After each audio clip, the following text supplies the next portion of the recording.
According to the Federal Reserve, the average American age 55 to 65 has an average retirement savings of a little over $400,000. And if you look at the median retirement savings, which is half the people have more and half the people have less, it's a little over $200,000. So today I'm going to tackle a really important but unfortunately difficult challenge, which is answering the question, can you retire with $500,000? And I'm going to start the video off talking about the important assumptions, but be sure to stay to the end because that's where I'm going to put it together and let you know what are the levers that you can pull to give you a higher chance of being able to retire with that amount of money and a better chance of being able to retire sooner with that amount of money rather than later. Okay, so let's jump into the key assumptions that are important. The first one I kind of alluded to already, which is the age of retirement, right? Can you retire at age 80 with $500,000? You know, the answer to that question is a lot easier than can you retire at 55 with $500,000? So the first assumption that we need to look at is what the age is of retirement. The next is, what is the taxation of those accounts? Is all of this money going to be taxed as it's pulled out? For instance, if it's in a regular IRA, it's going to be taxed as ordinary income. So as you pull money out, all of that money is going to be taxed. But if it's in a Roth IRA and it meets all the requirements and you're above the age requirement and the holding periods and all that, that money can come out without being taxed. So there's a big difference in the type of account that the money's held in. So that's another important factor for us to know. The next one is, what is your health? You know, how healthy are you? And that's going to impact things like how active you're going to be in retirement. Are you going to be in the go-go years and really enjoying retirement to the fullest? Or are you already kind of in the slow-go years in the idea of going halfway across the world to go backpacking through Southeast Asia? That doesn't sound so exciting to you anymore. So, you know, what's your activity level? Also, are you willing to locate outside of the United States to save cost? You know, I suspect that a small percentage of my viewers are willing to do that, but I know I have some because you've mentioned it in the comments. And health also impacts how important long-term care insurance is for you. And I think long-term care insurance is important for all of us, but if you're in really poor health already, if it's highly likely you're going to need long-term care, that puts you in a different situation as well. And then finally, you know, your health, none of us know how long we have, but the healthier you are, likely the more longevity that you're going to have. So more years that we have to plan for retirement. Hopefully that makes sense. Okay, let's keep going. Another super important assumption that very few financial advisors talk about, and I've been doing this, I've been a fee-only financial advisor for over 20 years, and I can tell you this is really important, and that is, what is your comfort with the volatility associated with the stock market? And we're going to come back to that, but you know, the types of returns that you're likely going to get, there's no guarantees, but the types of returns that you're likely going to get over a market cycle, which tends to be 7 to 10 years. You know, stocks historically have done quite well. So the more exposure you have to stocks over that cycle, historically you would get a higher return. It also can be a very bumpy and a very scary ride. So what's your comfort with the volatility? Okay, now let's talk about the 4% rule, which many of us know. This, I'm going to dive deeper and I'm going to take a different angle at this, so stick with me. But before I start talking about the 4% rule, I do want to share, you know, I don't know your situation. This is not financial advice for you. These are things for you to think about. And then hopefully I raise your curiosity and I put some things on your radar screen and you start researching it, or better yet, in my opinion, reach out to a fee-only financial advisor. You can find one by Googling that term, fee-only financial advisor, or an accountant, and have them help you with some of these things, okay? Okay, let's talk about the 4% rule. Now, a gentleman by the name of Bill Bengen came up with that rule. And stick to the end, because I'm going to tell you something really startling at the end. I want you to remind me. I wish there was a way in these videos for somebody to tap me and say, don't forget to talk about the Bill Bengen shock. But I promise it's going to shock you. Okay, but he came up with this rule, and in 1995, I believe, is when he came up with it. And it's the 4% rule, and it's important for you to understand the assumptions that go into the 4% rule, which is it's 50 or 55% large cap U.S. stocks, basically the S&P 500, and 45 to 50% intermediate treasuries, intermediate duration. So treasuries 3, 5, maybe 7 years, not 30-year treasuries, but something what he called intermediate treasuries.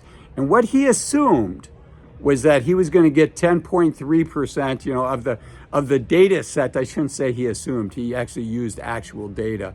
But his data set had the market returning 10.3% over the period of time. I believe it was 1926 that he started gathering the data.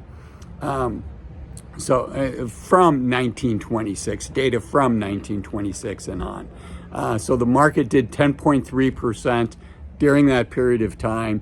And the bonds, for his bonds, he assumed 5.2% return. Now, back in the depths of the COVID days, we'd all laugh and say, there's no way you're going to get 5.2% in bonds, right? Interest rates were near zero. But now getting 5.2% in intermediate treasuries, you're in the ballpark. It's certainly not as far away as where it was during the COVID period. Okay, and what Bengen found was, in the vast majority of cases, I think it was 97% of the time, somebody with that asset allocation, basically 50-50, 55-45, depending on whose story about this that you read is, 97+% of the time, people could withdraw money over a 30-year period, and 970 cases out of 1,000 not run out of money over a 30-year period. So can you use the 4% rule over 50 years? No. Bengen's thing was, you don't run out of money over a 30-year period. Over a 50-year period, it's a much different benchmark to have to hit. So that's the background. Now, what Bengen did do is, in 2006, he updated that study and said, gee, instead of just using large cap U.S. stocks, what if we used U.S. mid-sized companies and U.S. small cap companies? And what he found is, instead of 4%, you could increase that withdrawal rate to 4.8%. So now, if you've got 500,000, and I'm sorry, I should have brought this up sooner, the 4% rule would say the first year you can take $20,000 a year out of that $500,000 account. And with that asset allocation, again, no guarantees. This isn't financial advice. I'm just explaining the 4% rule. Bengen would say 97+% of the time, that person withdrawing money would not run out of money if they took a 4% withdrawal rate over 30 years. Now, you need to know that some really smart people disagree with Bengen now, including one of the nation's largest banks.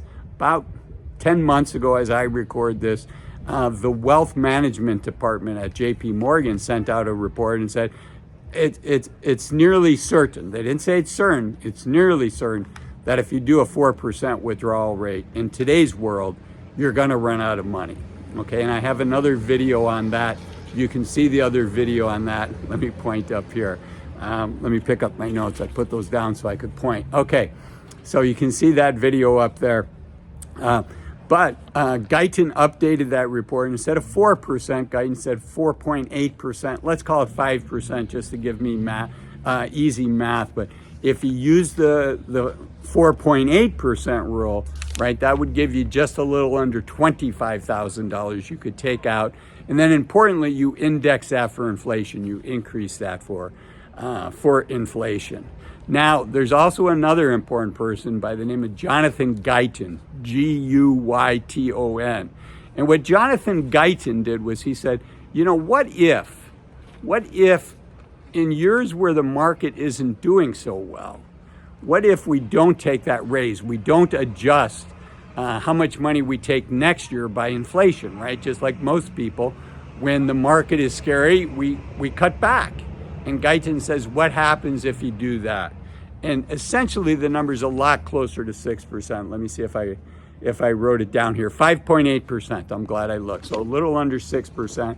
So with that $500,000, that would say you could take a little less than $30,000 your first year, and then index that for inflation every year except for when the market's negative. It's a little more complex than that, but that's why I spelled Guyton's name. Look it up and see what happens. And importantly, if instead of a 50-50 asset allocation, you go to 80-20, you could take a little more than 6% out, 6.2%. So now we're just a little over $30,000 a year on that $500,000 account, right? So that's why I shared that depending on your comfort with your asset allocation. Now I want you to be super careful, because I do not want your takeaway being, I should have more stock exposure in retirement. For the vast, vast majority of people, that's not the right answer. That's the answer to get yourself in trouble really quickly the next time there's a market correction, right? Because stocks can be down 30, 40, 50. In 2008, 2009, stocks were down, the S&P 500 was down almost 60%. That's a big, big move. That's going to get your attention. That's going to startle you and will likely cause many people to blow out of their stocks at the bottom. And that's one way that you get hurt very quickly in the stock market, is if your emotions cause you to be a forced seller into a down market, right? I just want the pain to stop. I just want the pain to stop. Get me out. I can't sleep. This is so painful. I've lost, what took me 20, 30, 40 years to save, right? You don't want to be in that situation. And you can tell yourself you won't be, but that's why asset allocation is so important. For most people, having as you get older and you no longer are earning money and have a way to replenish those funds, most people are going to be more comfortable with less volatility.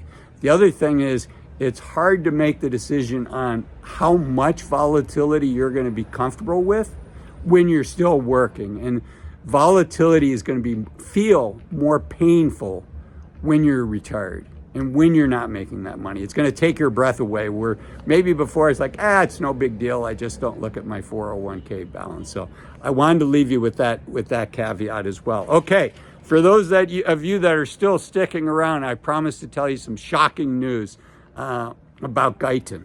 Not Guyton, I'm sorry, about Bill Bengen.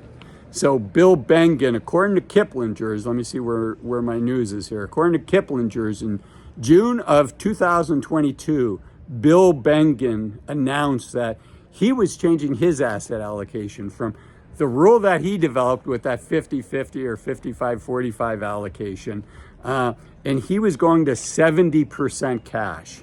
And this is one of the thought leaders of one of the most important studies in financial planning. So 70% cash, 20% stocks, and 10% bonds. And why anybody would go to 10%, I mean, it's basically have no bonds at that point. If I was advising Bengen, I would have said put that cash either in stocks or in your, don't have that 10% bond allocation. So I hope you enjoyed this. If you did, I know you're going to enjoy this video here about average retiree income, and this video down here that talks about 5 reasons to retire as soon as you can. Thank you. Bye-bye.